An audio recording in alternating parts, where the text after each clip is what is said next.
Hi, and welcome to Not Your Grandma's Attic, the podcast where we look at strange media that we have unearthed, found, or just, discovered in random places. I'm your co-host, Caleb. And I'm your co-host, Kat. And today we are going to be looking at another movie in the Maneater collection. Actually, the movie that the collection was named after. Surprisingly, Maneater. Starring Gary Busey. Or Gary Bussey, however you want to say it. May I admit to you something? When you first said that Gary Busey was in this, I had him confused with what's his name, Steve Buscemi. So when he first showed up, I was like, "Wait, what?" And then I realized I was wrong. It's not Steve Buscemi at all. One thing I realized while watching this movie was that Gary Busey looks a lot like someone I know. I'm not going to say their name just in case they ever listen to this podcast because they have a higher chance than most other people I know of listening to this podcast. But is it Nick? No, Gary Busey does not look like Nick. I would say that Gary Busey looks like Nick in some ways. I'll give you that, but his facial structure is very familiar to someone I know. Is it someone I know? Not... Maybe. Oh, shit. I want to know. If you knew him, you've only seen him like once or twice. Okay, I'm going to ask after we're done recording then. Okay.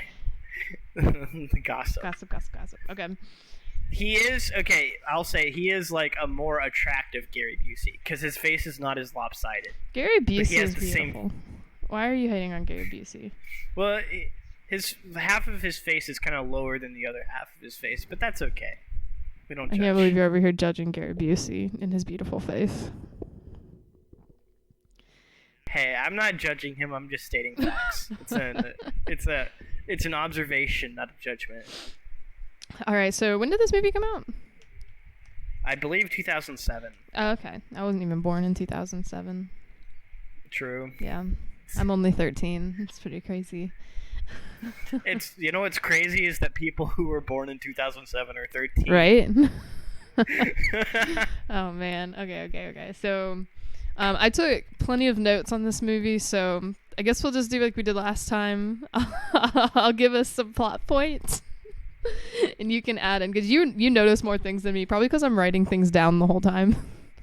Yeah. So we're glad to have Kat be the note taker, because I have never taken notes on anything in my entire life. Yes, this is the person that is working on their undergraduate degree. Okay, but anyway, so in Maneater, in the introduction, we open. It's nighttime, and we just see this weird little kid walking through the woods. All of a sudden, he steps in front of a car, and the dude or not in a car. What's it called? A Jeep, right? Wasn't it a Jeep? It was a storage truck.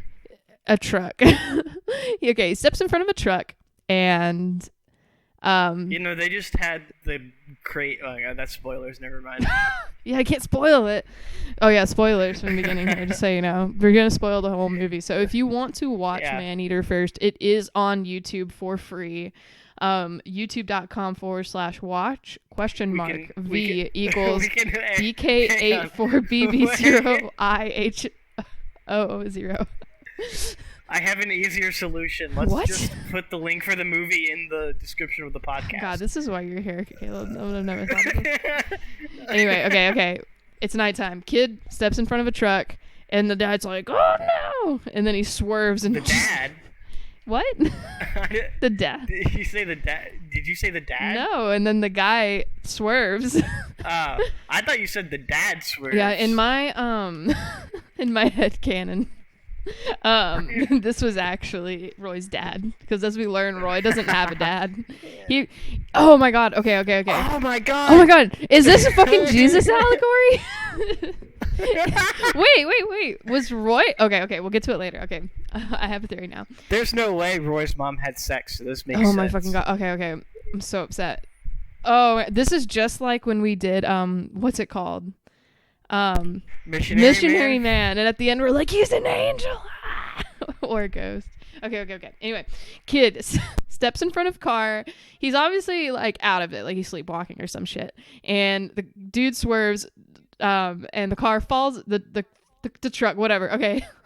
The vehicle just falls right over, and then we get a shot of the kid, and then right next to him is a tiger. And they stare deeply into each other's Yes. eyes. And then the comment I have here is theory: child and tiger working together for evil. I think that was your theory at the time. Yes. It seemed to make sense because the child seemed to want to cause the accident, and then the tiger was like, fuck yeah, brother, Well, and then they just kind of chilled on the road together. We'll learn that Roy is just one of those people that things just happen to. So, but anyway. Yeah. He's like me. Another comment I had was, "Is this Life of Pi?" This is honestly better than Life of Pi because I hated that movie. I also didn't like that movie. The book was better, I guess. As good as a book that's on like one of Oprah's book list or whatever can be, I guess. I don't know. To be fair, I also saw Life of Pi when I was like 12 or something like that. And like I had never seen an artsy movie before, you know, like a movie that's more centered on being an art piece than it is being a like film with a narrative. And I was like, oh, this is so dumb and gay. He's just hanging out on a boat with a tiger and he's dreaming, you know. Because so you were 12. Maybe it is, yeah, because I was 12. Okay, who directed that movie? Director, live, was it? What's his name? Shyamalan? I don't know. Was it Shyamalan? No, it was Ang Lee. Oh no. Taiwanese American film director. We can add the should we add Ang Lee or Shyamalan to our list of watches? I was gonna do Morrissey watch this week, but he hasn't done anything. He also hasn't tweeted in forever. So I'm sad that we don't have any news updates about Morrissey. Yeah, I know. But as soon as I have one, I will let you all know. Is Morrissey more racist? Alpha or less racist? This is our scale. Anyway, okay, so that's literally just the intro scene. It's like 30 seconds long, and we've spent 7 minutes on it. Yeah. Okay. So we have more credits, whatever. We got to this girl. She's running. She's got headphones in, running through the woods. Clearly something bad's going to happen to her. And then all of a sudden, she's spooked. And it's like, what happened? But it's just her boyfriend. He like touched her back lightly and spooked her. And she's like, ah. And then she's like, that's not funny. And he goes, that's a little bit funny. You know, classic boyfriend move. I'm glad you can remember this shit. I don't remember any dialogue except what I wrote down. We also learned that the boyfriend's name is Lambert, and then I have every time that I think that someone's gonna get eaten, I put a star next to their name. I put a star next to his name, and then immediately after that, I wrote immediately eaten, and then I wrote God damn it, Lambert. Did every single person in this movie, did their name get like brought out from like an 1800s random name generator? Because that's what it really seems like. Every single person has this fucking weird ass old name. Especially Roy, man. Like Roy, yeah. Okay, so we're establishing here. Tiger's out. He just ate Lambert. God rest his soul. Whatever the fuck. Okay. Next, we come to our next scene. It is of kid from earlier and his mom. In this scene, we learn that the mom is a Bible nut. The kid's name is Roy, as we have alluded to, and they're heading out for she like wakes him up or whatever, and we notice that he has a string tied from his bedpost to his hand. Yes. You know what it? Just like a little piece of string, not a rope or anything. Yeah. This is where we start learning about Roy's kinks. So they're heading out. Apparently Roy... Maybe it was also... Yes. Not only was it a device to keep him from sleepwalking, it was also a device to keep him from jerking off. Oh, that's why it was on his right hand. That makes sense. Yep. I get it now. What I'm saying is that Bible Nut Mom should have just had both of his fucking hands tied up, and then he couldn't have undone... Because all he would do is, while he was sleepwalking, pull the string off... Because sleepwalkers can do things like pull off string. Hey, here's a weird thing that I just thought of. Why did the mom, who knew that her son was apt to sleepwalking, just never check on him during the night, ever? Why didn't she just lock the door so he couldn't get out? or something. Why didn't she do anything other? That's like the worst plan ever. My kid sleepwalks at night. Also, we live in an RV in the middle of the woods, and I know that he likes to approach random animals, so I'm just gonna tie a string to him, and then he'll stay. Yes. We also have to establish that Roy is a special boy who loves animals. Oh yeah, okay. So they're leaving the house, and he's feeding a possum. His mom says to stop feeding imaginary animals, as if possums are not really animals. Yeah, Roy's like, it's a possum, Mom, and the mom is like, stop playing with imaginary animals. Which is, if you've lived in the woods for as long as you have, you'd think that you know what a possum is. Here we establish that Roy is very lonely and talks to fake animals. You know what it is? What? You know what it is? There's no possums in the Bible. So oh shit! Yeah, you're right. That's true. That's probably why. Okay, we'll get to it later about believing that. I don't think there's any tigers in the Bible. That's all I'm saying. So, okay. So there might be a tiger mentioned in the Noah's Ark story. Oh, but they don't mention all the different animals that go onto the ark, though. Do they? It's been a minute since I've read the Bible. I thought there was like a brief list, but I don't remember. I thought that because I remember being super confused about it, and I may be completely wrong, being that I am stupid. But I'm pretty sure that it's just kind of mentions that there were 2 of each kind or something like that. And I don't even think it says 2. Honestly, I might be getting it confused with like children's Bible stories that are like, there was 2 tigers and 2 giraffes and stuff like that, so that's true. Who knows? Okay. So let's see. Tells kids stop playing with imaginary animals, and then he walks her to work through the woods because they just like live in the woods, and his mom works at like a little store or whatever.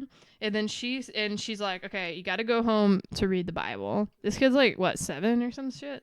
And she goes, yeah, 7 or 8. And she says this great line, my favorite line from the movie. You got Job, and I got a job.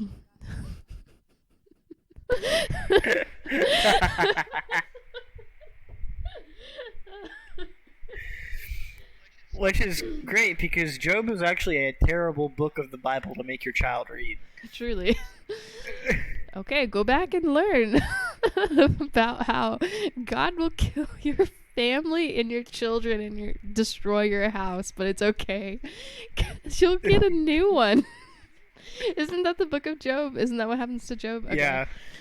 God makes a bet with Satan that Job won't give up his faith, and then Satan just tortures the fuck out of Job for a little while. Yeah, I was worried I was gonna get it confused with Jonah for a second there. Okay, though. But think about it now. Think about what happens to Roy. Oh. Yeah, right? Oh. Yeah. You're right. Okay, I'm just saying. Anyway. So, if you haven't read the book of Job or you don't know what that is, you might want to go read it now, because this is actually some very super subtle foreshadowing. Anyway, okay, next scene. We got Gary Busey. Throughout the rest of my notes, I just refer to him as GGGB, good guy Gary Busey, because he's a good guy cop. Good guy sheriff. Yeah, he's a sheriff cop man. Much like in the Darryl Wolf movie we watched, the sheriff plays a prominent role in this movie, and is essentially the main character. However, he does not have a, what's it called?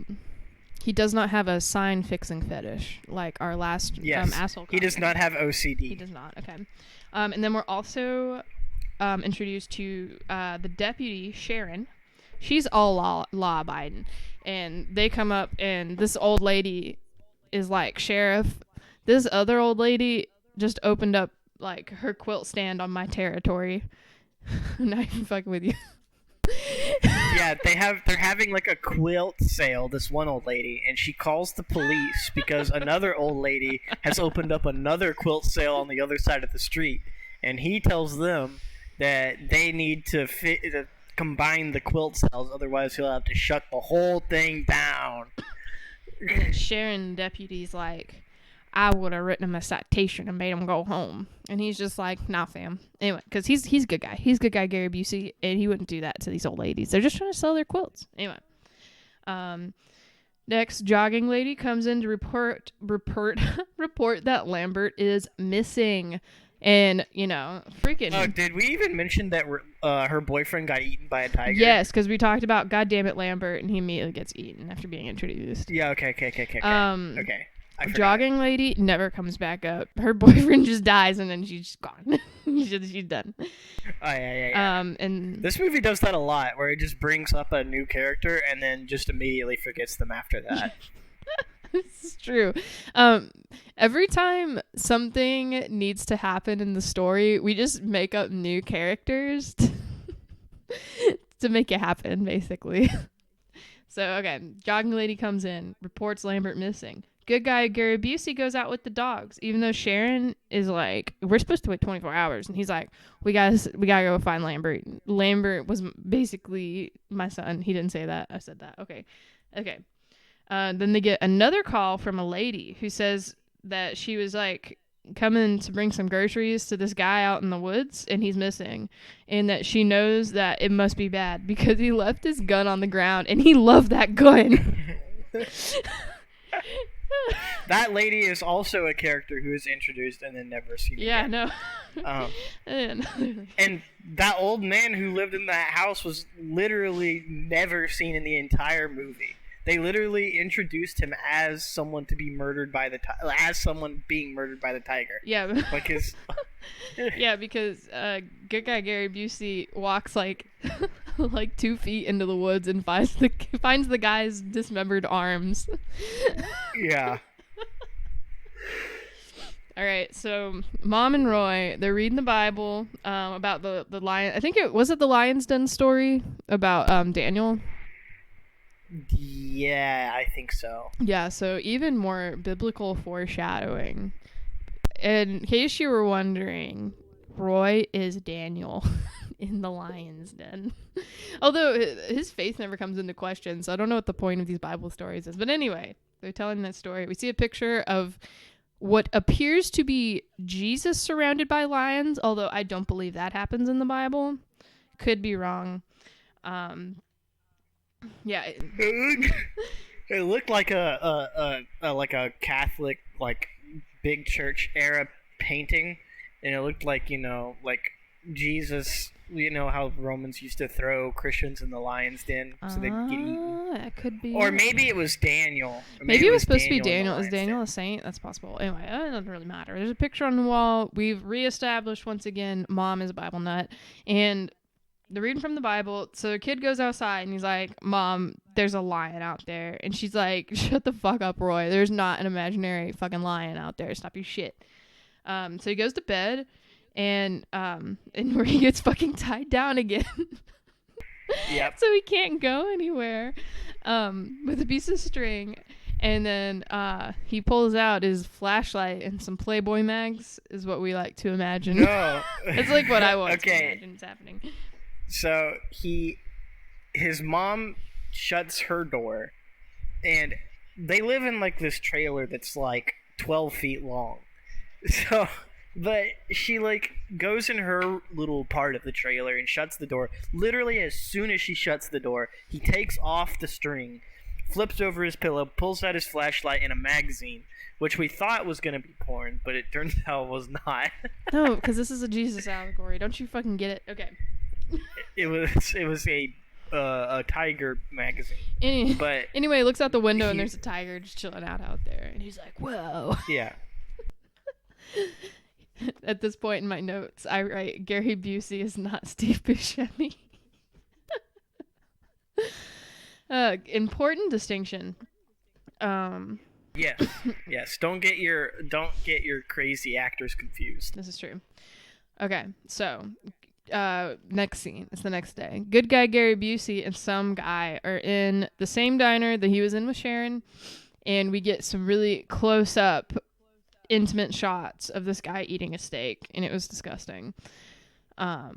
Yeah, that was really weird. I thought that was going to be foreshadowing, but it really wasn't. It was just the camera focusing in on this dude just, like, going to town on a stage. Okay. It's very, very strange. Well, that's like, who was that guy? Did we ever find out who it was? Was it the mayor? No, we get introduced to the mayor later, right? No, he was just some random ass dude the sheriff was talking to. Yeah, because it's not the deputy. I don't know who the fuck that was. Anyway, he's eating steak for, like, breakfast for some reason. And yeah, what was the point of that? Is it just, maybe it's supposed to be like, oh, I wonder if it's because, like, Roy the whole time is like, it just wants to eat. It's just hungry, bro. And, like, they're eating meat. So, like, humans, they're, what's the word? Hypocrites. 'Cause, like, that guy was also explaining to the sheriff that the corpses that they were finding were not, killed by humans. They were killed by some animal. Yeah, well, yeah, Gary thinks it's a psychopath, and the other guy thinks it's a bear. Yeah. Yeah. I choose to believe that this movie is actually about vegetarianism and not hurting animals. So, because the humans are hypocrites because they also kill animals, but then the animals kill the humans, and then, like, you know what happens. They're gonna find out what happens. That's all I'm saying. Okay, next scene. GGGB. He goes up to this teacher lady and is like, I want you to make an announcement to the kids to not go in the fucking woods because they're gonna get eaten by a bear or a psychopath. And then the mayor walks up and is like, hey, are you ready for the corn and apple festival? And he's like, yeah, bro, I am. And he's makes some comment about the teacher lady. At this point, we learn from the mayor that the teacher lady was Mary, GGGB's wife, and that they have no children. This is very important, just so you know. They've been praying to have children for a long time. Yes. Gary Busey is old as fuck. I don't know if he can still make them, but here we go. He's probably just shooting dust at this point. I fucking hate you. Okay, next we get two guys sitting in, like, one of those little deer hut things. What are those called? Deer lookout clubhouse things? Deer stand. Okay, cool. Glad you know.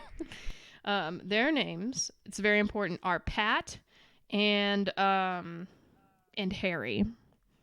It's very important you know their names for all the other times that they appear in this movie. Yeah, it's very important. So there's no deer. So Harry is like, I'm just going to spend the rest of my weekend. Like, there's no deer. I'm going home, whatever.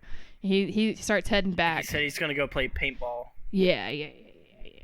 He goes back. However, tragedy strikes when he drops his nasty ass looking sandwich on the ground. And he proceeds to pick it up and put it back in his lunchbox.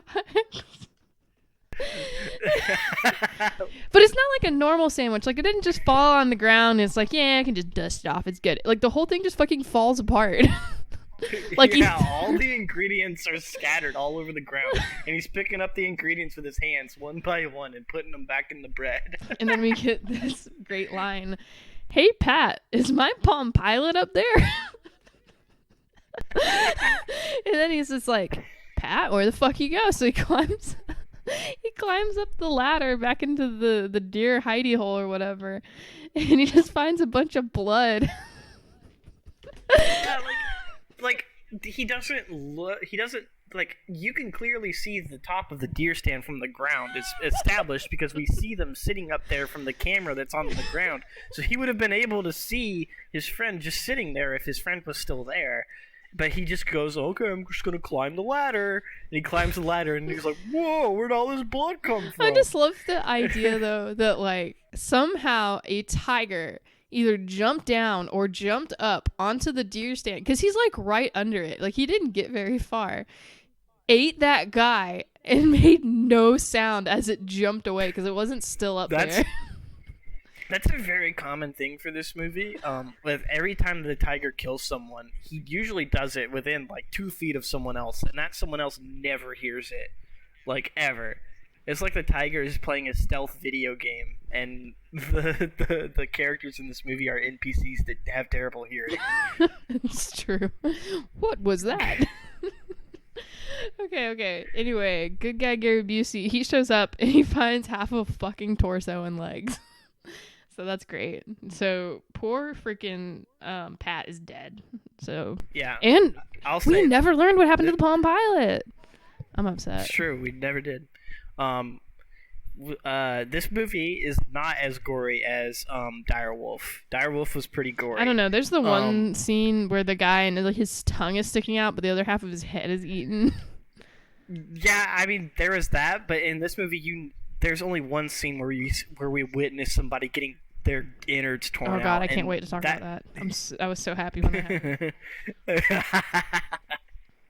But like even then, like Direwolf like had like guts and stuff blowing everywhere, and this movie did not. It was just kind of a little bit of blood. Yeah, it was pretty boring, TBH. Maybe as we dig deeper into the implications of the different foreshadowing from the mother, like I don't know, maybe we'll like, oh my god, oh fuck, What? Caleb. What? Gary Busey's wife was named Mary. I'm so upset. I'm so upset. Okay, anyway. Anyway, Gary Busey goes out and he finds a vet, and the vet is basically like, bro, tigers are at the top of the food chain. You can't just walk into the woods and fucking kill a tiger. Like, that's just not gonna happen. Impossible. It's never been done before. And he says that in the woods, the tiger has such good camouflage in the fucking Midwest, wherever the fuck this is, that it can be 20 feet away and you won't see it, which gets repeated throughout the movie. So, they find the jogger's remains up in a fucking tree, I wrote. But it's just one leg. Yeah. And then... yeah, go ahead. It looked like the same leg that was left over from the old man that got eaten. The tiger's just moving the legs around to fuck with him. It's more like their prop department could only afford one fake disembodied leg. So very well. Oh my gosh, this movie. And then Gary Busey goes in to one of his deputies and he's like, call the press. Okay, notify the press. There's a tiger on loose. He's like, call the press, and she's like, but like the local. You wanted me to call the local news channel, and he's like, no, call the press. Not that fucking fake ass news. And then let's see. So we cut to Roy. Roy is just chilling out by the creek, one of his 3 places that he goes, and while he is skipping rocks, he looks into the water and he sees a tiger. Whoa. Wow. Crazy. Weird. Like, he does like a Lion King where he just like gets down on his hands and knees and looks into the water and the reflection changes to where it's him looking at a tiger instead of him looking at himself. Literally like a scene from the Lion King. Wait, is the Lion King a Jesus allegory too? Oh yeah. Oh god, it's all coming together. Okay. So that happens, and then it's done. And then we get the mayor. The mayor's fucking pissed off because the fucking Corn and Apple Fest starts tomorrow, and here's stupid ass fucking Gary Busey going around and telling people to not go outside because they could die. It's like, I only get the Corn Apple Festival once a year, and you're not gonna ruin it with a tiger. Also, we see that the mayor is most likely cheating on his wife because he's just fucking some random lady like in a hotel room. Wasn't that right? Yeah. That's absolutely right. And we also never like hear anything about that again. Okay. So I'm thinking back to the Bible. So Jesus, who was it that was like? Well, the only person that really loses a son. Wait. Is it the Pharaoh? No, the Pharaoh dies in the Bible. That's also done nothing to do with Jesus. I'm trying to think who's a character in the Bible that is the mayor of Corn and Apple Fest, and I'm trying to think. Okay, someone who's not a good person, and at first is like, no, don't do it, but then afterwards is like, I lost my son, now it's cool. Oh, you know what it is? It's the story of Moses when they're Moses never loses a son, though. Okay, no. I might be thinking of the Prince of Egypt version of the story of Moses, but in the Prince of Egypt, the pharaoh loses his firstborn son to the plague. Yeah, that's And what I that was might be in saying. The Bible, too. pharaoh.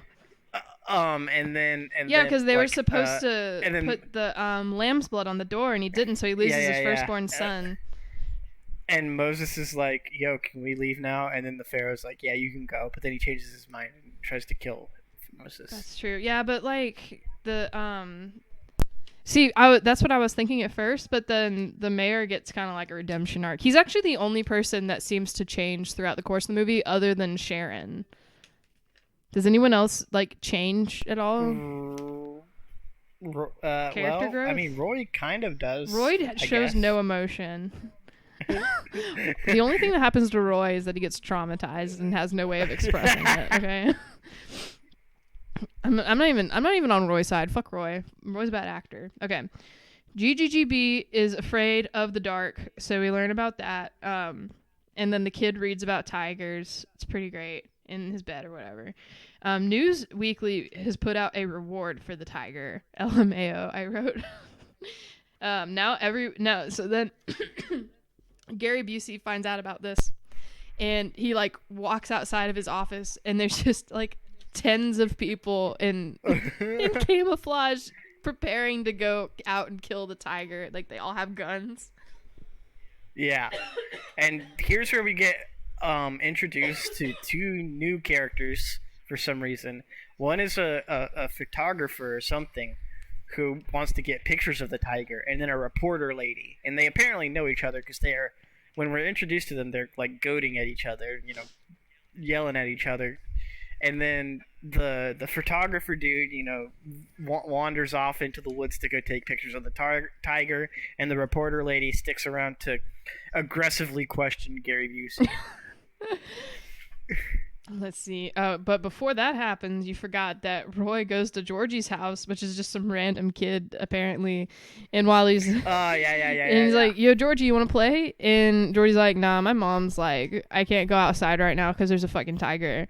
And... and Georgie's mom is like, yo, why are you just walking around out here, Roy? Like, what the fuck? And Roy's like, what do you mean? And... Georgie's mom's like, there's a fucking tiger out there, man. Also, where do you go to school? Like, I need to call your mom and like let her know to come get you. And Roy's just like, aight, bye. He like runs away. Yeah. This is where we learn that Roy doesn't go to school. On the other side of the river. No, we already knew that Roy didn't go to school. Yeah, but like we've really like pushed it. We've really like established it now. Like Roy doesn't go to school like the other kids because Roy's homeschooled. And I also wrote down here, Caleb yelled, homeschoolers. You can smell them. They have a scent. Let's see. And then, like you said, there's the photographer, and he has locked himself in a cage in the woods with his camera. Yeah.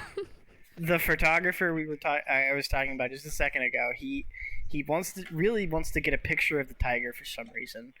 So he hangs a piece of meat from a hook and then locks himself inside a steel cage and, hunkers down with his camera to take a picture of the tiger. Which doesn't work out for him, believe it or not. All right, so the deputies, they find the truck from the intro, and they determine it was a black market animal carrier, and they are like, where's the driver? And then they walk 2 feet, and they find the dead driver. It's been eaten by a tiger. That's another thing where it's like, that's another thing that happens a lot in this movie where they're like, we can't find the body anywhere. And then they walk 2 feet away from the scene of the crime and there's the body just in the woods. Oh, well, then good guy Gary Busey finds a ham swinging from a tree. And then they look down and they find the cage the photographer was in. And then they pick up the camera and there's just a really bad picture of a tiger. But it takes up the whole screen like it was flying at the guy when he took it. Yeah. Like, it makes it look like this tiger is the fucking Hulk that just busted this metal cage fucking open like it was nothing. Like, the bars are bent and crushed. No real tiger could have done that. Alright, so then we learn the National Guard is coming. So that's fun and good, because that's usually what you call when there's a tiger on the loose, the National Guard. And Like literally, like I said while we were watching this movie, all they had to do was call in a helicopter with like infrared, heat vision, and just find the tiger in the woods and blow him up. That's all they had to do, but they had to call in the National Guard. They should have just called Caleb in. He's a tiger, a tiger expert. The other thing that I find amazing, and about halfway through this movie, I was like, is it even legal to kill a tiger? And it's not. It's illegal everywhere to kill a Bengal tiger because they're critically endangered. So if anyone's wondering, no, please don't go killing tigers. It's not good for the environment. Yeah. So even if it's eaten like 4 people in your little Midwestern town, don't kill it because you'll get in trouble. Yeah, for real. Okay, so Roy just fucks off into the woods. He's looking for his tiger. He runs into Roy G. Biv, and he tells Roy, like, I heard from Georgie's mom that you just been running around. Like, there's a freaking tiger, man. And so you need to stop doing that. So he's like, have you not seen me on TV telling people to stay inside? And Roy's like, nah, I don't have a TV. I'm poor. So, that's a bummer. We established once again that Roy is poor and doesn't have a phone or a TV. And so he doesn't know that tigers are dangerous. So, yeah, go ahead. And also we establish here that Roy, because the sheriff mentions that he heard that Roy lives on 10 Mile Road. He's like, but that doesn't make any sense because nobody lives on 10 Mile Road. Which is also funny because the person who told Gary Busey that Roy lived on 10 Mile Road did not ask Roy where he lived, and she had never seen him before that moment. So maybe she got that info from Georgie. I don't know. Maybe Georgie knew. I just filled the plot hole.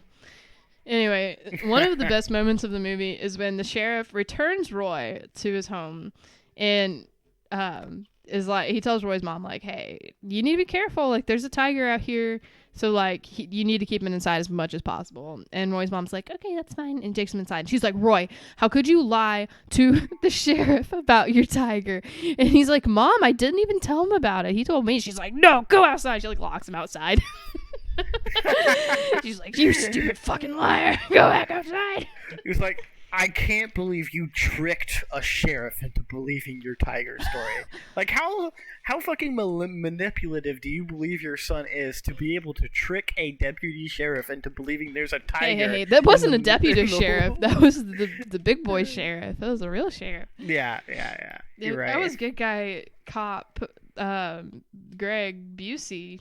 Grady Barnes. That's his name. Grady Barnes. That's his real name, not Gary Busey. I like how his movie name is not that different from his real name. I'm just fucking glad it's not Joseph, but anyway. So, and then I wrote under that, I hope Roy's mom gets eaten. She fucking deserves it. She's so stupid. Anyway, okay. So the corn and apple festival is in full swing. It's just going great. Everyone's out. The children, everyone. This has no importance to the plot. It just happens. No. Just like in the Bible. I'm pretty sure that they probably had this be a plot point in the movie because the town they were filming in was actually having this festival and they couldn't. The filmmakers were like, "Well, I guess we might as well just include this in the movie." I'm googling corn and apple festival. Corn and apple. Oh, I spelled "and" wrong. Corn and apple festival.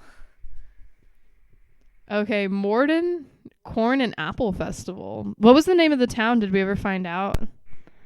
I don't remember. Okay, so in Morden in Manitoba, which I believe is in Manitoba Canada? I'm gonna zoom out. Oh, there's a Tim Hortons. This is definitely Canada. Yeah, and it's like right on the what's it called? Yep, filmed in Winnipeg, Manitoba, Canada.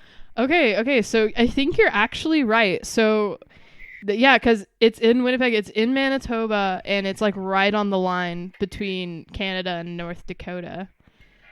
So I think So the Corn and Apple Festival was actually happening in Morden.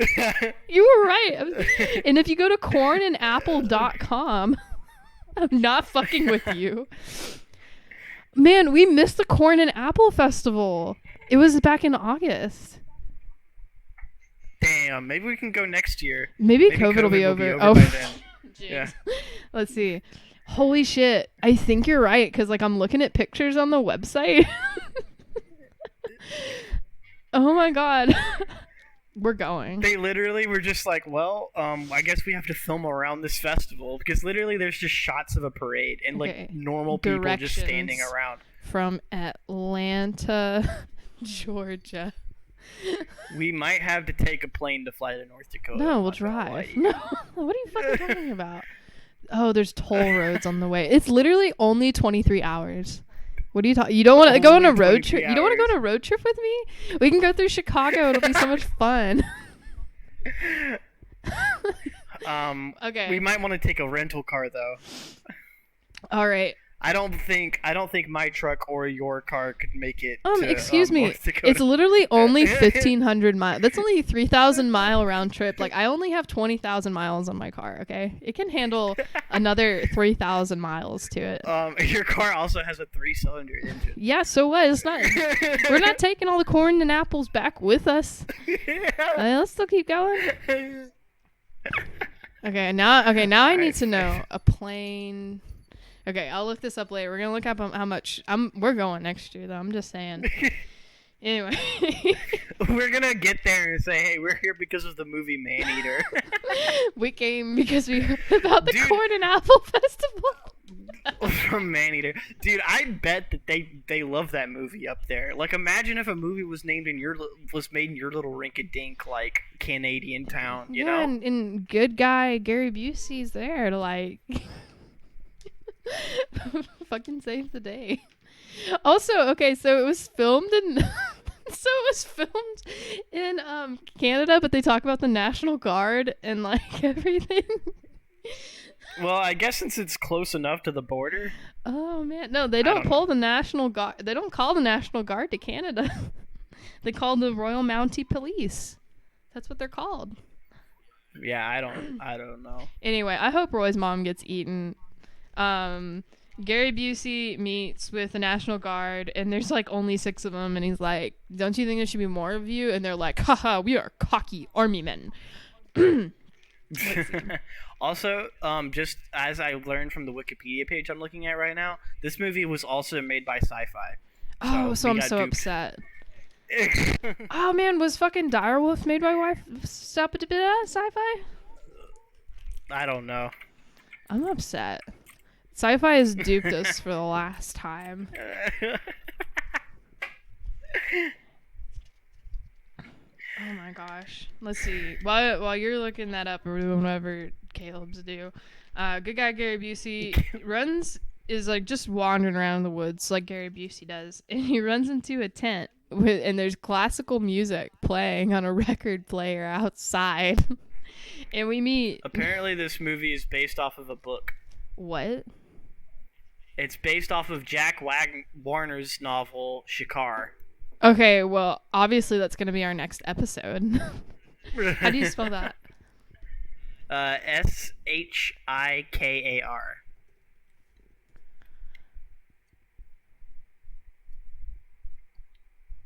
Oh, it's also a Bollywood movie. Oh, I bet the Bollywood movie is so much better than this one. 100%. Let's see. You can read 40 pages out of 365. Wow, look at that. Wow, you could read 1 page every day and read that book in a year. Oh, this is true. I bet it's a really hard read, so you probably need to cut it down like that. Let's see. Okay, so I've pulled up Goodreads for Shikar. So the front of the book, have you seen the cover of the book? No. Let's see. Wait, I'm okay. The book is set in Georgia. In Hart County, yeah. Yeah, okay, so it's got a good score on Goodreads. Yeah, it does. It says keeping the peace in his sleepy corner of the huge forested wilderness in the southern terminus of the Appalachian Trail. I'm pretty sure I know where Hart County is. Let's see here. Hart County. Okay, well, no, I want... Maybe... okay, I'm thinking that's not real. Oh, no. Okay, they just spelt Hart wrong. They just spelt Hart wrong in Goodreads. Let's see. Interesting. Also, that is not... This says this county is located in the northeastern... Oh, I had east and west confused. I'm kind of stupid. Okay, that's fine. What the fuck? Apparently, Jack Warner also has a book called Maneater. The fuck? Okay, we gotta... Okay, I'm gonna read both of those books, and then we're gonna compare Which has them. the same story? Holy shit, what? Did they just rename the book when the movie came out? What? Okay, so I'm clicking on Maneater here. We're like literally barely halfway through this movie. Okay. I think they're the same book because... Okay. So in the first one, let me go back. In Shakar, it says, Shakar marks the spectacular debut of Jack Warner. And then if you read the other one, called Maneater, it says, marks the spectacular debut of Jack Warner. And it's the exact same description. I think they're the same book. What? Interesting. He rebranded it after the movie came out because he wanted to get that movie popularity. Oh my goodness. Yeah, no, we're definitely going to read this. This is a very good read. It starts with an accident, thus unleashing a 500-pound Siberian tiger, which is not the same as a Bengal tiger, is it? Which is that's what it is in the movie. In rural Georgia. See, now we have to read it because it takes place in Georgia, and that's where we live. Okay, but on the summary for Goodreads, it says, Shakar pits Grady Brickhouse, sheriff of Hart County, Georgia, against an unlikely but fearsome opponent, a full-grown Bengal tiger. So... Huh. How bizarre. I read this extraordinary book once before. Okay. Jack Warner has also written Inside Secrets of Finding a Teaching Job, the most effective reference for both new and experienced educators. He's a man of all trades. What's this one with a guy on the front of it with the green letters? I'm clicking on it now. Rebound. Oh, it looks like it's about maybe basketball. Yeah, it is about basketball. There are no reviews. Oh, there's one review. And it says, by Casey Jones, about him and his coaching of the Celtics. Cool. Anyway, back to the story. Yeah, back to the movie. Maybe going to Hart County, Georgia is a little bit more reasonable than driving all the way to Manitoba. A 24-hour drive. Yeah, but Hart County, Georgia doesn't have the Apple and what was it? They gotta have some other fucking thing going on, right? Okay, let's look up Hart County Festival. Okay. Hart County, Georgia Festival. Every shitty little county in Georgia's got one. Let's see. The History Unites Us Parade. The annual Polar Bear Plunge and Winter Festival at the Hartwell Marina. Huh. Yeah, there's a whole lot of polar bears in fucking Georgia. And I thought it said guns and guitars, but it's cars and guitars. Okay, that's a little bit less upsetting. Oh, the Mayor's Monster Mash. We're going up there next year for Halloween. It sounds like a great time. Also, in the movie Maneater, our sheriff's name is Grady Barnes, and in the book his name is Grady Brickhouse. Why did they change his last name? Who fucking knows? Why is it set in Canada, but the National Guard's there? Who fucking knows? Anyway, we're almost 50 minutes in. We got a lot to cover still. Okay. All right. So we run at this point. Grady Brickhouse We should probably fast Barnes. forward through non-important Oh parts. well, we just got to one of the most important characters though, who actually reoccurs, which is what's his name here? Colonel James something. I didn't get his whole name. Yes, the hunter. Yeah, so anyway, he's in a tent, classical music, blah blah blah. and Sheriff Grady is like, "Bro, what you doing out here? There's a tiger." And and I call him SM throughout this. I think that means Safari Man, because as you described him earlier, he's like, you took how do you even describe him? Like a British. It's like a British 1800s like big game hunter. You know, he has the mustache. He's and, British Teddy Roosevelt. Yeah. Okay. He's got the khakis and the mustache and the double barrel shotgun. He's like Tarzan, the animated one. Yeah. I wasn't allowed to watch it as a kid, but I saw it as an adult. The dad of Jane. He's like that guy. Okay, yeah. Also, I said this earlier, but he kind of gives me Robin Williams from Jumanji feels.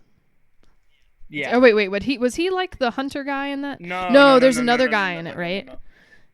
Robin Williams was Jumanji, or the Jungle Man, and then there was the hunter. That was after him. Okay. He's like that guy. Just think imperialistic, blah, blah, blah, blah. Anyway, and he's got a rockin' mustache, okay? And he's like, Sheriff Grady's like, I don't care, you didn't leave. And freaking Jim over here is like, bro, last tiger I killed, it had killed 288 people, and I took it down, so you want me here. And then he just goes back in his tent. So... Mm-hmm. He also says that he read about your tiger yesterday, and it's like, yeah, where did you come from? Fucking booked it.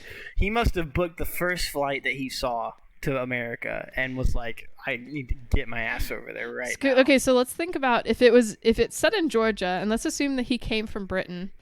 I guess he could have flown to Atlanta, like conceivably. Like, I don't know if there are London to Atlanta, like direct flights, but I feel like it could happen. But then he has to drive all the way to Hart, and that's like all the way on the east side of Georgia. Yeah. Unless they have a freaking airport over there. But like, anyway. Direct flights from London to Hart County, Georgia. And I don't know how long it takes to get from freaking Britain or wherever the fuck he was to there. Maybe he actually just lives in Georgia. That's also an option, hunting tigers. Yeah. Okay, classic big hunter guy. Okay. National Guard guys are hunting. Timmons freaking disappears. Poor Timmons. We didn't know who he was, but he's missing. Yeah. He was a National Guardsman. He's fucking, like, him and another guy are in the woods just, like, hunting down tigers, with their, like, M16s. And, one guy turns his back for a brief second and then turns back around and his partner is gone. And he's like starts freaking out and crying. He's like, "Oh my god, where is he at?" And then they like look around, and then the hunter and Gary Busey and the rest of the National Guard show up, and then the hunter's like, "Oh look, the person you're looking for is literally 2 feet away in the woods," and he's dead.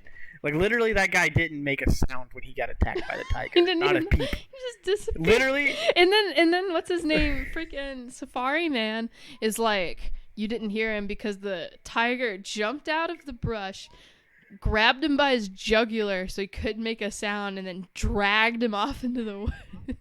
Did you already say that? His partner was 2 feet. No, I didn't say that. Okay, good. His partner was 2 feet away. You would have heard the tiger jump out of the trees and like grab your friend and drag him back in. Even if the tiger ripped his throat off, the man still would have made some sort of sound. Like. No, Caleb, it's a fucking magical tiger. Anyway, Roy walks to his mom's work where there's a fucking TV. So there is a TV at her mom's job, but she's just ignoring the news, or you'd think that like she would talk about it with her boss or something. I don't know. It's just fucking stupid. Like, Roy's mom's a bitch. Roy goes to the job and he's like, "Yo, where's my mom?" And the boss is like, "You shouldn't be here. There's a tiger." So like, did the boss just never say anything to his mom about it? Did they not talk about it? It's like the thing that's in the news, and this was made in 2007, so there was nothing else to talk about. And through this whole thing, freaking like, Roy's mom never accepts that there's a fucking tiger or a problem going on. She just thinks Roy made this up, and everyone believed him, I guess. Anyway, Roy wants to save the tiger, and his plan is to feed the tiger until they can catch it. Yeah, so we got the whole thing. Timmons is dead, and Safari Man uses his special powers to find that out because he literally has ESP. And then I wrote under this, it's literally illegal to kill tigers, LMAO. Tiger is fake news. So because the mom doesn't believe that the fucking tigers are real or whatever, and so she just lets Roy outside, and Roy just goes out because he's gonna go save the tiger. And then I wrote Shannon, but I think her name's Sharon. Oops. The lady deputy who's, hard and fast with the law. She finds, like, one of the National Guard guys, like, in the woods next to his, National Guard car. What are those called? I don't know. Jeeps. What do they drive in the army or whatever? She finds him next to it. Jeeps and trucks. I don't remember what they're called. I dated a guy in the army. I should remember. He worked on these things. Let's see. Finds a guy in the woods, but he's been shot.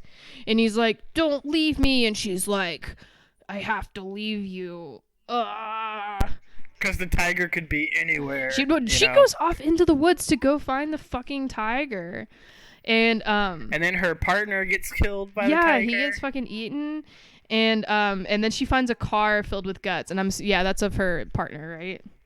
Mm-hmm. Yeah. Okay. So Safari Man shows up at the RV with this shotgun and basically lures Roy out, and Roy somehow he knows that Roy and the tiger are like blood brothers, and they like have some deep tiger boy connection that no one can understand except them. Yes. Let's see. And I liken it to Calvin and Hobbes. Yeah, and he kind of insinuates that Roy is the tiger. So he like tells a story of like this Buddhist legend of a boy becoming a tiger. Yeah, that's what we were thinking for a second too, that like Roy was the tiger, because Roy mentions that like when he dreams of the tiger, he is the tiger. How does this fit into our Christ allegory? 1, 2, 3, go. I don't know either.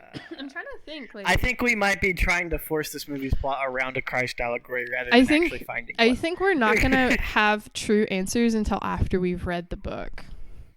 That's true. So, honestly, which I'm going to do like tonight. Maybe the book, if Roy is a character in the book, I feel like they might expand on this a little bit more than this movie has. That's true. I hope Roy is a character in the book. Okay, I'm literally going to read it tonight. I'm going to fucking pirate that shit and find out. Okay. You should send me the copy that you find. Oh, absolutely. Oh, let's read it together. That would be fun. Okay. So and then we cut away from them and we cut to a random spot in the woods, and we just see the word Roy and the word tiger carved into the trees, like 2 separate trees. Like, did Roy carve that or what? Like, it doesn't really say. It's just... Did the tiger carve it? I want to find who was it? I want to know. Okay. So I wrote, Roy is a bad actor. Fuck Roy. We learned that Roy is lonely because freaking Safari Man like wanders off and he's like, I'm gonna kill that tiger, and Roy's like, well, if you want to meet up tomorrow, like we can hang or whatever, like yeah. So Roy is lonely. He doesn't have any fucking friends except for Georgie, and Georgie can't play. That's because his mom locks him in a trailer. Also, how the fuck did Roy meet Georgie? It never really talks about that. I don't know. Was Roy just running around in the woods and like ran into Georgie, and Georgie's like, "Are you a fucking like wood sprite? Like, what the fuck are you doing out here in the woods? Like, what's going on?" Like, poor Roy. I feel bad for Roy, even though he's such a bad actor. Like, it's not his fault that his mom sucks, And that's why I want her to get eaten by the tiger, so he can go have a better life, not in the woods. So, good guy Gary Busey, he pulls a gun on some... Oh, yeah, that's the part where he shows up at the crime scene where, like, the deputy got eaten. And this is one of the only times we see character growth, because the deputy Sharon is like crying, and she's like, I didn't follow protocol, and then he got eaten or whatever. So we're up to only Sharon right now who has had any character growth. Gary Busey pulls a gun. A Robin Williams. He pulls a Robin Williams, and he's like, "It's not your fault. It's not your fault." I love Robin Williams, man. Okay. Anyway, and then there's all these reporters like running around taking pictures of dead bodies and shit. Seems illegal, and so he can't get him to calm down, so he just pulls out a gun and starts shooting into the air. This definitely took place in Georgia. Then this is 100% Georgia. They don't do that in Canada, do they? They just pull out guns. I think our rednecks in Canada, right? So. I don't know. Let's see. And then Roy takes his friend Georgie into the woods, and Georgie's like, "My mom's gonna be so mad. Oh my fucking god!" And then they run into the tiger, and Georgie runs away.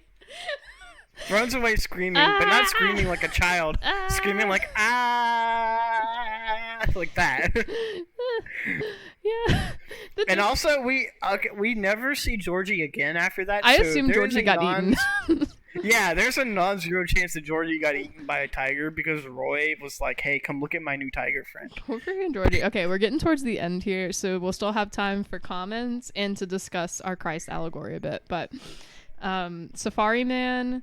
Let's see, uses ESP to know everything about how, like, Sharon's, the guys died. Like, Sharon's partner and then the one National Guard guy.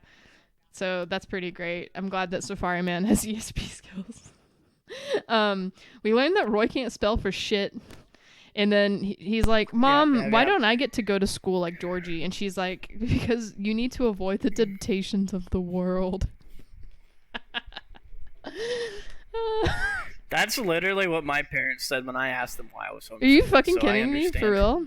Yeah. Did you know that if you never do anything or talk to anyone, then you'll be a perfect person and super well adjusted. That's why I said it doesn't fucking work when that scene happened. And then the journalist is a bitch to Gary Busey, and she basically accuses him of hiring a failed tiger hunter because she reveals that the last tiger he was supposed to kill, he actually didn't kill, and then India threw him out because he didn't kill the tiger, even though tigers are sacred animals in India, and also it's illegal to kill them because it's illegal to kill them everywhere. It's such a strange point, too, because she's like, did you know this tiger hunter you hired didn't kill the last tiger he was supposed to kill? Like, bitch, who cares? And the other thing is, he wasn't hired. He just fucking showed up. Like, it's not like tiger hunting is some, like, huge professional job where you, like, you have to have a perfect track record. Like... You shouldn't be doing it at all, to be honest. If anything, they should have called, like... She treats it like it's the most scandalous thing in the world. Like, he said the N-word in a tweet in, like, 2008 or something. Like... Maybe it's something that... Okay, this is why we need to read the book, because I wonder if this comes to light. Maybe we'll learn all the secrets. Why is the journalist such a bitch? What is the Corn and Apple Festival? Does it happen in Hart County, Georgia, as well as in Saskatchewan? I doubt it because since it came up on Saskatchewan on the website. Okay. We also learned that deputy who died, his name was Ezra, and it was the mayor's son, his only son. Here we reestablish that good guy Gary Busey doesn't have kids, and that Mary and good guy Gary Busey have been praying for a child for many years, which you can tell because they're old, so it's been a long time. They've been praying. And then the mayor is like, what's his name? Sheriff, what's his butt? Please go kill that tiger. Please. Grady. You have my permission to kill the tiger. Grady Brickhouse. Grady Barnes. Whatever. Yeah, Grady Barnes. Good guy Gary Busey talks to the Tiger Man about why he's a shit tiger hunter, and they have like a little nice emotional conversation. It was cute. They didn't kiss though. I was kind of upset. Let's see. No. So far, 2 out of 2 of the movies we have watched have not really been that horny. There was a little bit of horniness in Direwolf, but not that much. Yeah, you can tell that Direwolf was the whole story. You know, actually, now that we know that this was a book, it kind of makes sense because there's a semblance of a plot, you know? Mm-hmm. And that would also explain why there's so many fucking characters. Because I bet in the actual book, I wonder if the characters actually matter. You know? Like, all the people, like, they actually get character arcs and things actually get resolved and shit. So yeah, it seems like it's an actually good book, judging by what we saw. So we'll see. I don't know. We'll see. I'm still kind of upset that, you know what? The secret that I want to have revealed to me is why they kept zooming in on the steak. That's what I want to know. And if the book doesn't answer that for me, then Gary Busey has fucking hell to pay. I don't know. Let's see. Yeah, talks to him, and then Roy is napping at night, and then he wakes up and he's like, oh no. And so he runs out to freaking Safari Man's tent, and Safari Man's like, the tiger's coming, and he pulls his gun, and we think he's gonna shoot Roy, but then he doesn't. And Roy just comes in and he's like, I had a dream you got eaten.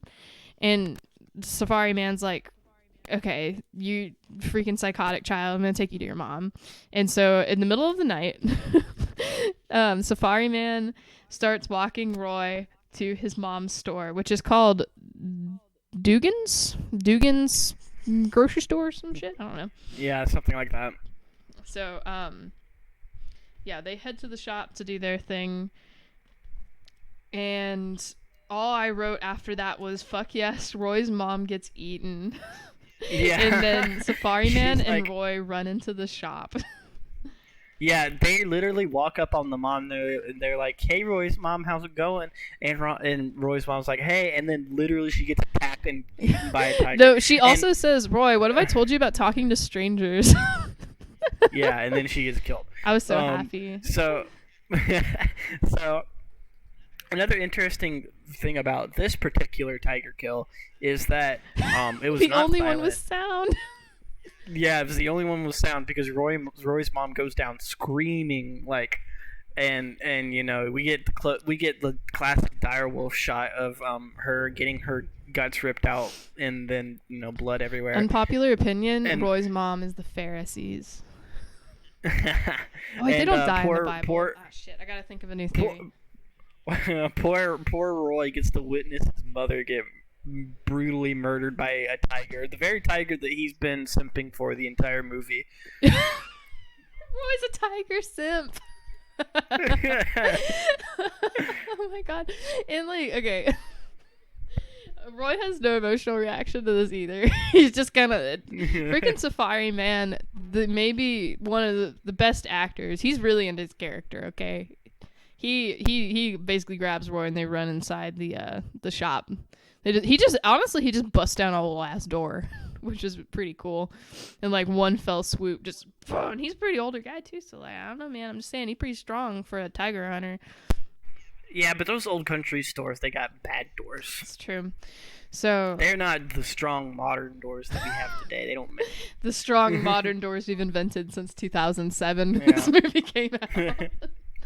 Okay, so Safari Man is in the store and he's like, Roy, where'd you go? And then he starts shooting at the tiger and we just look down and it's like just his hat and we're like, fuck, Safari Man got eaten. He was the only good actor. I'm so upset.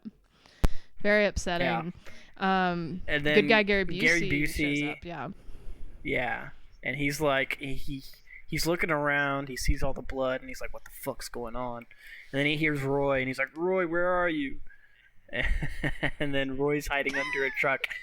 Truck's famous for not, because it's really fucking funny. It was just like that scene from freaking Jurassic World 2. Did Jurassic World 2 Jurassic World 1? Isn't it the first one where what's his name is under the car when the T-Rex hybrid thing escapes? Oh, I don't remember.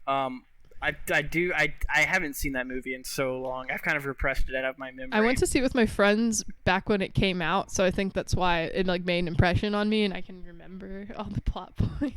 Yeah, there's like a scene. What's his name? Who's the main character in that? He's like the famous guy or whatever.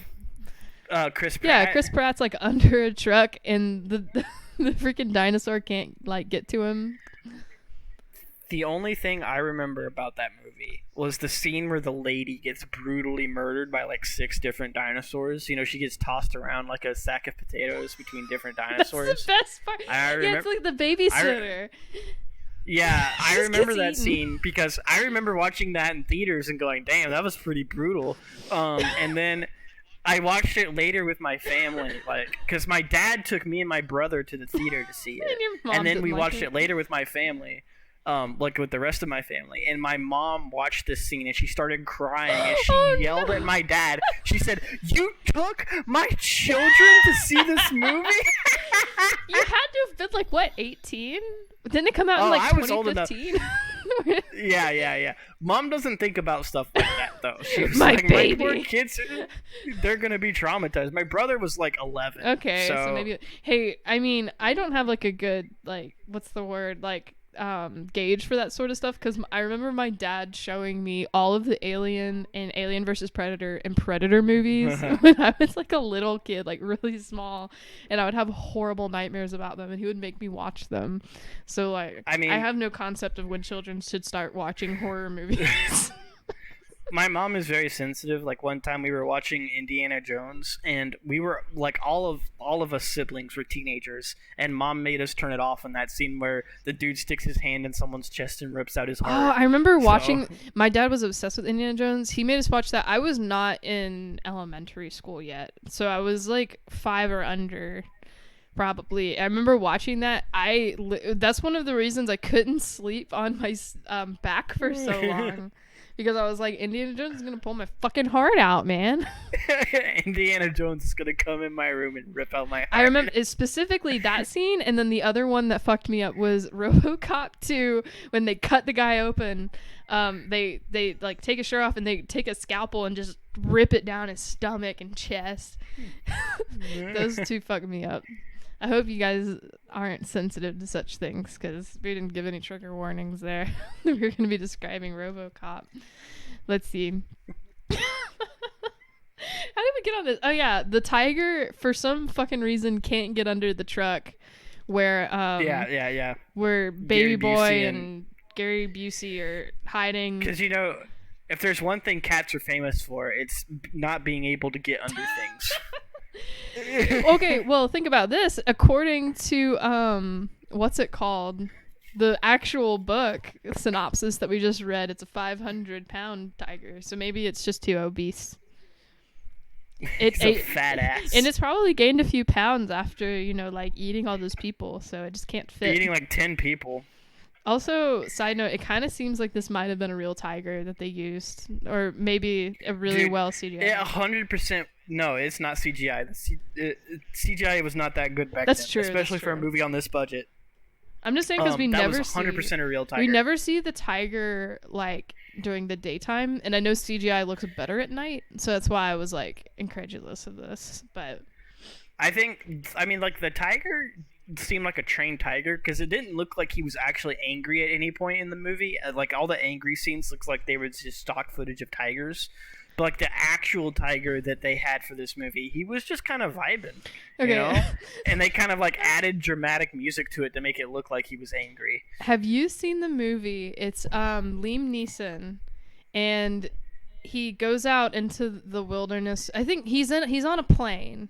And I remember, like, he's got, like, a wife that died or something. He's on a plane, and the plane crashes, and then him and all of the people on the plane get hunted down by wolves. I don't remember what it's called. I haven't seen that movie. Okay. Anyway, in that movie, like, it's one of those ones where it's like, you know, it's snowing the whole time, so it's like super gritty and like, oh, Liam Neeson's fighting the wolves.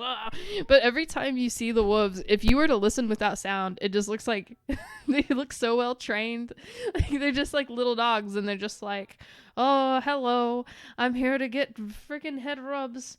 Oh, I love you so much. Like, they look so cute, except for but they put like these scary sounds over it. It's kind of how the tiger made me feel, like when he jumps on Roy's mom and it kind of just jumps up on her like, hey, what's up, fam? Like, I am a well-trained tiger. Let's see. But anyway, Gary Busey blows up the tiger. Yeah. So like they run away from the tiger from under the truck. The tiger runs to chase them.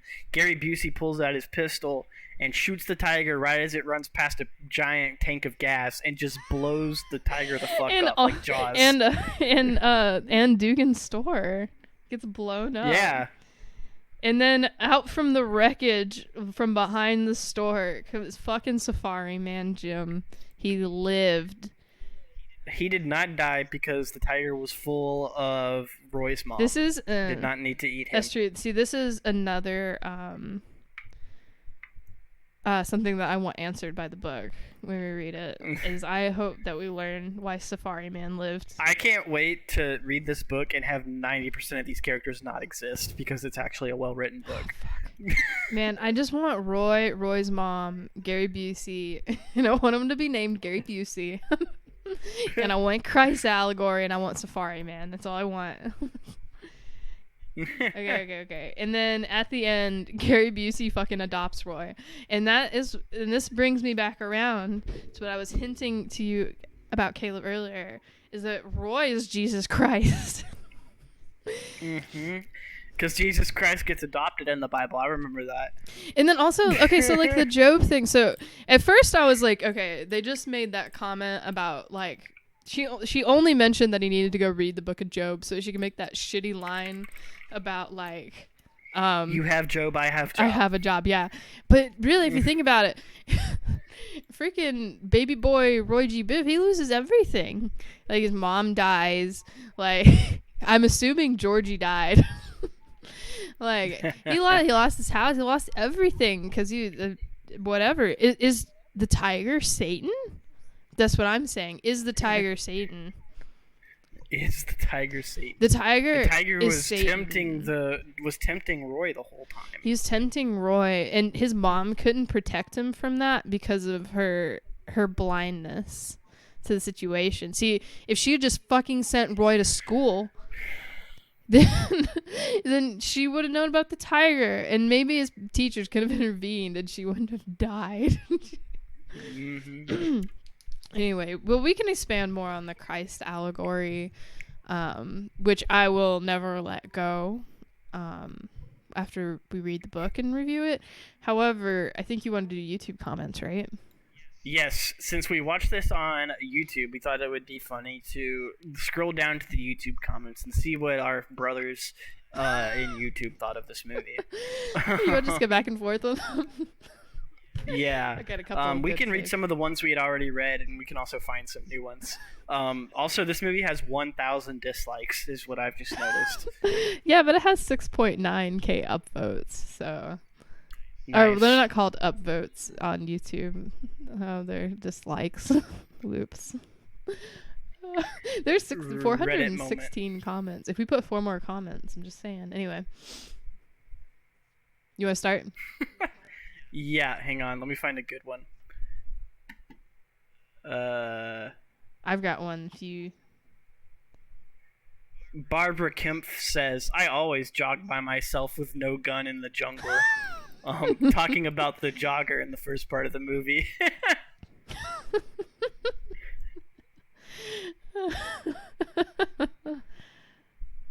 Oh man, but some of these are just like,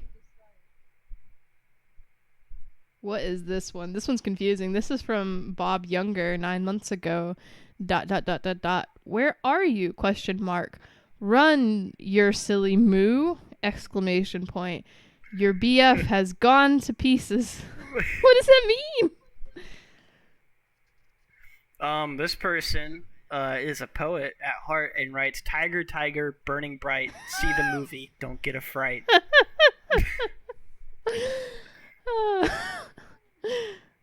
Oh my god. Let's see. Hunt with dogs for cat. I found this person says, wow, Gary, I love you and you're such an amazing actor. He's amazing. I pray you are well. God bless. And then 100 emoji. Oh man, this is kind of like a what's it called when you pretend it's a compliment, but it's actually like a stab. A backhanded compliment. Yes, thank you. Caleb is actually just Google for me, but this is actually a pretty good flick. Gary looked fit and back in control of his career here. ... clap, clap, clap. Thumbs up. 9 months ago. Oh my goodness. Okay. Okay. Are you ready? This is a little bit of a long one. I saw this movie years ago, and I'm so glad to have found it again. ... This is an amazing story / film ... The little boy who has contact with this Maneater has the best of the very best guardian angel watching over him, God Almighty. The boy's faith in the Lord says it all. In fact, it makes me think of Daniel in the lion's den. Thank you so much for the upload of this movie. God bless you all. From Gail Parker 9 months ago. I like at no point does he talk about the little boy's faith though, really. Like he just kind of reads the Bible when his mom tells him to. If anything, he has a lot of faith in the tiger. But he doesn't have a whole lot of faith. Like he never talks about like what a Jesus lover is, you know? So I don't know where Gail got that. Damn, we got a movie critic over here.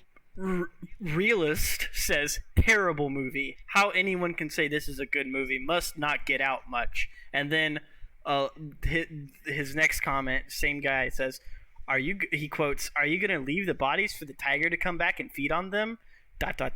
Who the hell writes this stuff? Idiotic ...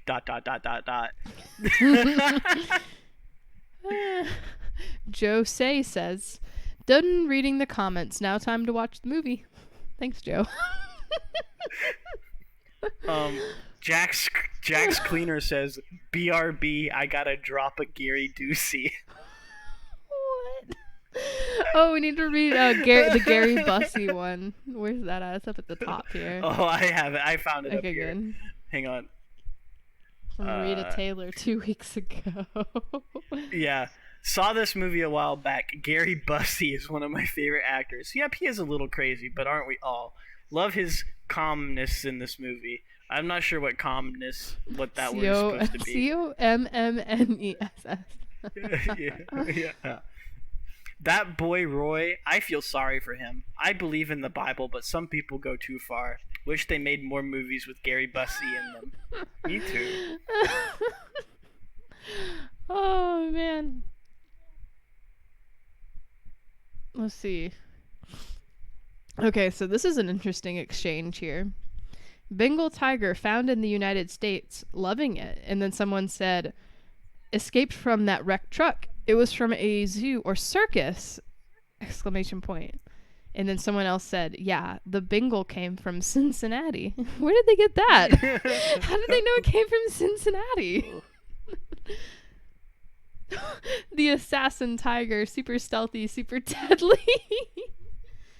Oh man, some of these are just like unreadable. I hate YouTube comments.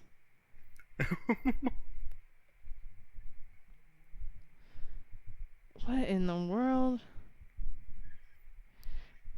This one is just bizarre. Title alone reminded me of my ex. Now you go straight back home and study your Bible. No playing make-believe. Oh, the irony. And then someone said, did she believe that premarital sex was sinful? I mean, probably. If it helps any, the first person that said it reminded them of their ex, their avatar is of Beetlejuice. And then the guy who replied is of the old man from Pawn Stars. And his name is Old Man. Alright. Mythical Ocean says, anyone else happy that the boy's mother is dead and he has a new family? Yes! I didn't like her all that I am too. I didn't like her all that much. ... Also, why couldn't that tiger eat that one blonde new lady? I absolutely hated her. Oh, damn. And was sort of hoping she would be I was hoping the journalist doing her job would get eaten. Then concludes the comment, love this movie and the tiger was absolutely adorable, even if it was eating people. Honestly, I agree. Oh my. This movie was a lot. I would. Okay. So, do you have any other ones you want to read? One more. From Professor Plum. Not the best. And the cat's motivation made no sense. I've seen better acting out of a common tabby cat as well. 5 out of 10.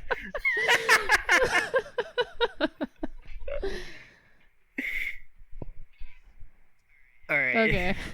Okay. We can move on now. I was hoping Roy got eaten. No luck. I'm with you, Andy. I'm with you. Okay, so, so would you recommend this movie for people to see? Honestly, it's kind of boring for a bad movie. And it seems like they spent a good amount of money on it too, because like, yeah, I mean, if they got an actual fucking tiger and they got Gary Busey, like, yeah, because that's one thing Direwolf did not do. Direwolf was a man in a gorilla suit with a wolf head, so this movie has definitely one up Direwolf on that part. yeah, no, for real, I would definitely watch. I don't know if I would watch this before. I think it's a slightly more put together movie, and that's probably why it is the namesake of the DVD box set. Yeah, because it is a slightly better movie. It really makes me not look forward to watching the other movies, especially now that I know that they're sci-fi movies, other than maybe the bear one. Well, Croc might not be a sci-fi movie either. How about the bear one? The bear one, I have no idea. Oh, okay.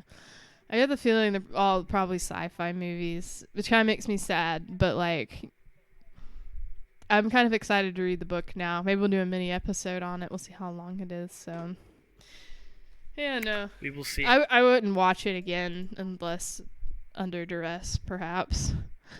Yeah, I agree. Let's see. By Jack Warner. I'm looking for where I can download this.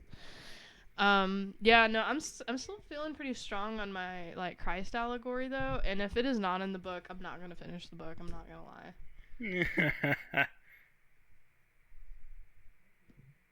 Okay. But yeah. Well, Getting late now. All right. Well, that's all I got. I took 10 pages of notes on this, and I'm good. yeah. Go watch this movie. I think that's yeah. Don't get eaten by a I tiger. think we can all safely agree. Don't kill tigers. And don't get killed by tigers. Don't tie your child to a bedpost with a string if they sleepwalk. Yes. So yeah. That too. Send your children to school. Are there any other ones? I'm trying to think. Always trust Gary Busey. True. If you pray hard enough, a tiger will come and kill a woman, and then you can have her child. Yes. And he will also be true. Jesus. Okay. Y'all have a good one. Oh, I forgot how to stop recording.